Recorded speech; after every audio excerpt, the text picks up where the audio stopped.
पराग मांगेगा प्रार्थना और अंश से माफी। ख्याति और मोटी बा के खिलाफ जाकर देगा उन्हें आशीर्वाद। जी हाँ दोस्तों, अनुपमा का आने वाला ट्विस्ट होने वाला है बहुत ही जबरदस्त, जहां आपको देखने को मिलेगा हाई वोल्टेज ड्रामा। दरअसल जब पराग को यह पता चलता है कि उसका भाई गौतम, मोटी बा और ख्याति प्रार्थना से उसका बच्चा मांगने गए थे, तो वह बेहद गुस्सा हो जाता है। वह डांट लगाते हुए कहता है कि अगर आप उसकी खुशी में शामिल नहीं हो सकते तो कम से कम उसे दुख मत दीजिए।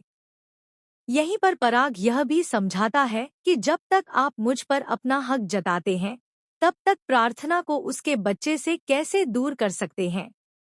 उसका बच्चा उसी के पास रहेगा। लेकिन गौतम सख्ती से कहता है कि मैं यह होने नहीं दूंगा, मैं इसे बर्दाश्त नहीं करूंगा। वहीं दूसरी तरफ किंजल राही को समझाने की कोशिश करती है कि आर्यन की मौत सिर्फ एक हादसा थी, ठीक वैसे ही जैसे उस हादसे में डिम्पल की जान चली गई थी। लेकिन राही मानने से इनकार कर देता है। इधर माही की दूसरी शादी के खिलाफ ख्याति, मोटी बा और गौतम पहले से ही खड़े हैं। ऐसे में पराग को बार बार अपनी बेटी प्रार्थना की याद सताने लगती है। उसे अपने वो बचपन के पल याद आते हैं जो उसने प्रार्थना के साथ बिताए थे। इसी वजह से वह फूट फूट कर रोने लगता है। वह अपनी बेटी को देखता है और अंदर जाकर आशीर्वाद देने की इच्छा करता है, मगर मजबूरी उसे रोक लेती है। यहीं पर अनुपमा उसे हिम्मत देती है और आगे बढ़ने को कहती है।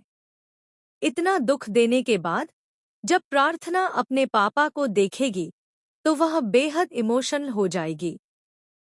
पराग भी अपने किए की सजा भुगतने के बाद अब अपनी बेटी से माफी मांगता नजर आएगा। वह यह साबित करेगा कि उसे प्रार्थना से कितना प्यार है और वह अंश और प्रार्थना की जिंदगी को कभी बर्बाद नहीं होने देगा, चाहे इसके लिए उसे कुछ भी क्यों न करना पड़े। यानी अब प्रार्थना को अपने पापा का साथ और आशीर्वाद दोनों मिलने वाले हैं। तो दोस्तों, आप कितने एक्साइटेड हैं इस धमाकेदार ट्विस्ट को देखने के लिए? क्या आप चाहते हैं कि पराग अपनी बेटी का साथ देकर मोटी बा और गौतम का मुंह बंद कर दे? हमें कमेंट्स में जरूर बताइए।